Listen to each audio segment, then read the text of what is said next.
The Knights of the Cross by Henryk Sienkiewicz. Every thumbs up is a signal that it's worth creating more episodes. Chapter 23. When Jagiełło reached home, she immediately sent a servant to Krzesnia to learn whether there had been a fight in the inn, or whether there had been a challenge. But the servant, having received a skoyets, began to drink with the priest's servants, and did not hasten. Another servant, who had been sent to Bogdaniec to inform Mako that the abbot was going to pay him a visit, returned, having fulfilled the commission, and reported that he had seen Zbyszko playing dice with the old man. This partly soothed Jagiełło, because knowing by experience how dexterous Zbyszko was, she was not so much afraid about a regular duel as she was about some unexpected accident in the inn. She wanted to accompany the abbot to Bogdaniec, but he was not willing. He wished to talk with Mako about the pledge and about some other important business, and then he wanted to go there toward night. Having learned that Zbyszko had returned home safe, he became very jovial and ordered his wandering seminarists to sing and shout.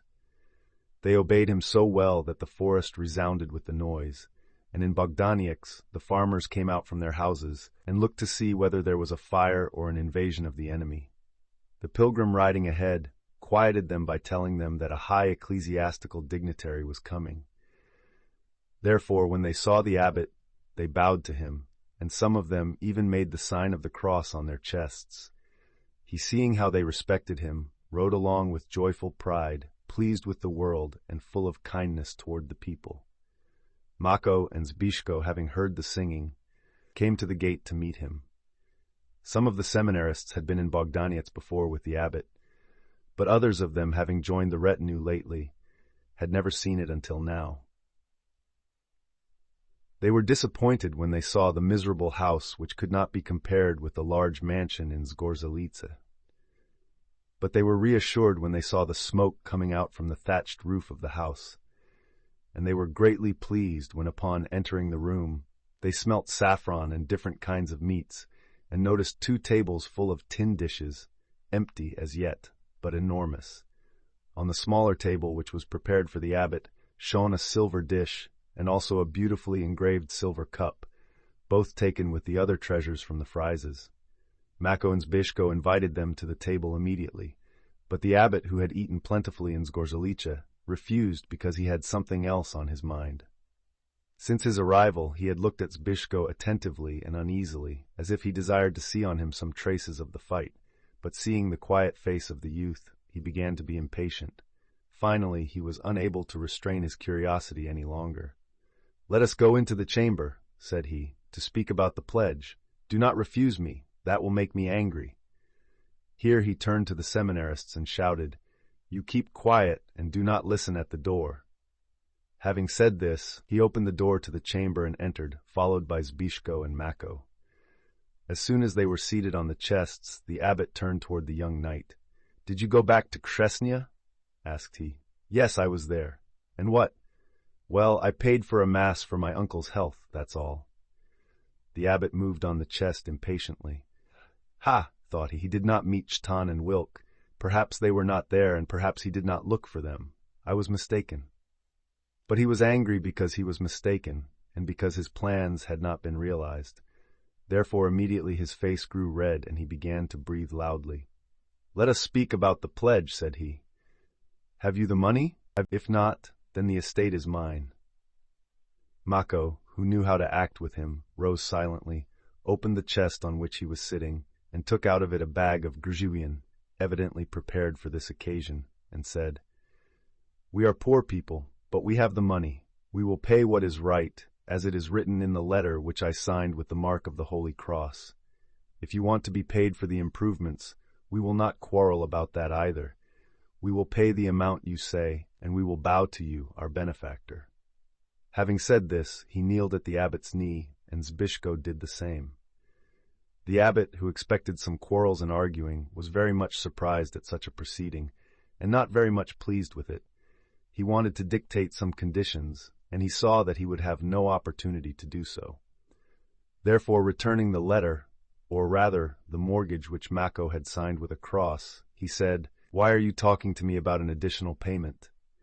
Because we do not want to receive any presents, answered Mako cunningly, knowing well that the more he quarreled in that matter, the more he would get. At this the abbot reddened with anger. Did you ever see such people? They do not wish to accept anything from a relative. You have too much bread. I did not take waste land, and I do not return it waste. And if I want to give you this bag, I will do it. You would not do that, exclaimed Mako.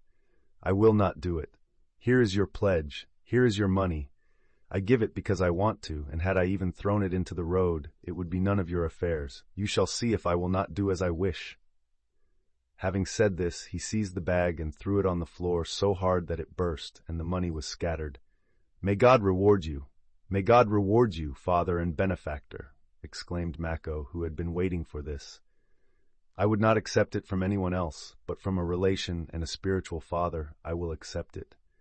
The abbot looked threateningly at both of them, and finally he said, Although I am angry, I know what I am doing.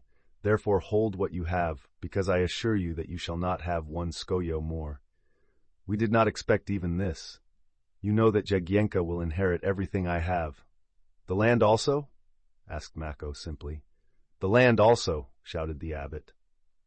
At this Mako's face grew long, but he recovered himself and said, Ajay, why should you think about death?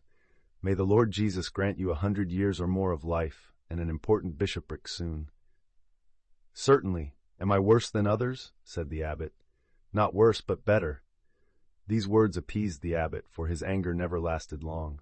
Well, said he, you are my relations, and she is only my goddaughter, but I love her, and Zyk also. There is no better man in the world than Zyk, and no better girl than Jagiełło also. Who can say anything against them? He began to look angry, but Mako did not contradict. He quickly affirmed that there was no worthier neighbor in the whole kingdom. And as for the girl, said he, I could not love my own daughter any more than I love her. With her help I recovered my health, and I shall never forget it until my death. You will both be punished if you forget it, said the abbot, and I will curse you. But I do not wish to wrong you. Therefore I have found a way by which what I will leave after my death can belong to you and to Jagiełło. Do you understand? May God help us to realize that, answered Mako. Sweet Jesus, I would go on foot to the grave of the queen in Krakow, or to Lysa Gora to bow to the Holy Cross. The abbot was very much pleased with such sincerity. He smiled and said, The girl is perfectly right to be particular in her choice, because she is pretty, rich, and of good family. Of what account are Chtan or Wilk when the son of a wojewoda would not be too good for her? But if somebody, as myself for instance, spoke in favor of any particular one, then she would marry him, because she loves me and knows that I will advise her well. The one whom you advise her to marry will be very lucky, said Mako. But the abbot turned to Zbyszko. What do you say to this? Well, I think the same as my uncle does. The face of the abbot became still more serene. He struck Zbyszko's shoulder with his hand so hard that the blow resounded in the chamber, and asked, Why did you not let Chtan or Wilk approach Jagiełło at church? Because I did not want them to think that I was afraid of them, and I did not want you to think so. But you gave the holy water to her. Yes, I did. The abbot gave him another blow. Then, take her! Take her! Exclaimed Mako like an echo. At this, Zbyszko gathered up his hair, put it in the net, and answered quietly, How can I take her, when before the altar in Tyniec I made a vow to Danusia Jurandowna?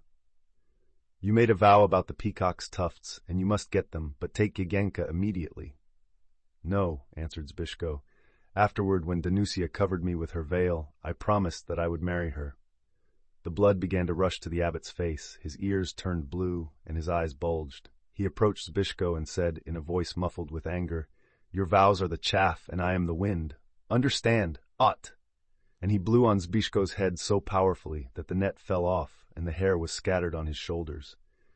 Then Zbyszko frowned, and looking into the abbot's eyes, he said, In my vows is my honor, and over my honor I alone am the guardian. At this, the abbot, not being accustomed to opposition, lost his breath to such a degree that for a time he could not speak. There was an ill-omened silence, which finally was broken by Mako. Zbyszku, exclaimed he, come to your wits again. What is the matter with you? Meanwhile the abbot raised his hand and, pointing toward the youth, began to shout, What is the matter with him? I know what is the matter. He has not the heart of a nobleman, nor of a knight, but of a hare. That is the matter with him. He is afraid of Chtan and Wilk. But Zbyszko, who had remained cool and calm, carelessly shrugged his shoulders and answered, Owa, I broke their heads when I was in Krzesnia. For heaven's sake, exclaimed Mako. The abbot stared for a while at Zbyszko. Anger was struggling with admiration in him, and his reason told him that from that fight he might derive some benefit for his plans. Therefore, having become cooler, he shouted to Zbyszko, Why didn't you tell us that before? Because I was ashamed. I thought they would challenge me, as it is customary for knights to do, to fight on horseback or on foot. But they are bandits, not knights. Wilk first took a board from the table, Chtan seized another, and they both rushed against me. What could I do? I seized a bench. Well, you know. Are they still alive? Asked Mako. Yes, they are alive, but they were hurt. They breathed when I left. The abbot, rubbing his forehead, listened. Then he suddenly jumped from the chest, on which he had seated himself to be more comfortable and to think the matter over, and exclaimed, Wait, I want to tell you something. What? Asked Zbyszko.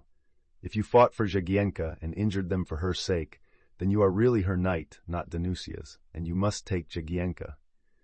Having said this, he put his hands on his hips and looked at Zbyszko triumphantly, but Zbyszko smiled and said, Hey, I knew very well why you wanted me to fight with them, but you have not succeeded in your plans. Why? Speak. Because I challenged them to deny that Danusia Jurandowna is the prettiest and the most virtuous girl in the world. They took Jagiełło's part, and that is why there was a fight. Having heard this, the abbot stood amazed, and only the frequent movement of his eyes indicated that he was still alive. Finally he turned, opened the door with his foot, and rushed into the other room. There he seized the curved stick from the pilgrim's hands and began to strike the Spielman with it, roaring like a wounded Eurus. To horse, you rascals! To horse, you dog-faiths! I will not put my foot in this house again. To horse, he who believes in God, to horse! Then he opened the outer door and went into the courtyard, followed by the frightened seminarists. They rushed to the stable and began to saddle the horses. In vain Mako followed the abbot and entreated him to remain, swore that it was not his fault. The abbot cursed the house, the people, and the fields.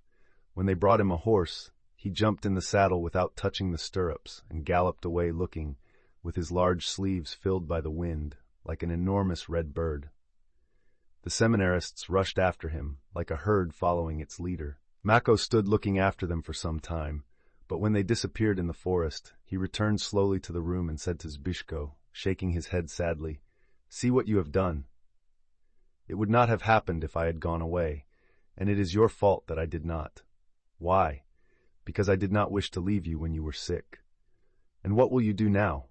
Now I shall go. Where? To Mazovsha to see Danusia, and after that to search for peacock's tufts among the Germans. Mako was silent for a moment. Then he said, He returned the letter, but the mortgage is recorded in the mortgage book at the court. Now the abbot will not give us even a skojek. I do not care. You have money, and I do not need anything for my journey. I will be received everywhere, and my horses will be fed. If I only had a suit of armor on my back and a sword in my hand, I would need nothing else. Mako began to think about everything that had happened. All his plans and wishes had been frustrated. He had wished with his whole heart that Zbyszko would marry Jagiełło, but he now realized that this wish would never be fulfilled, and considering the abbot's anger, the behavior of Zbyszko toward Jagiełło, and finally the fight with Chtan and Wilk, he concluded it would be better to allow Zbyszko to go. Ha!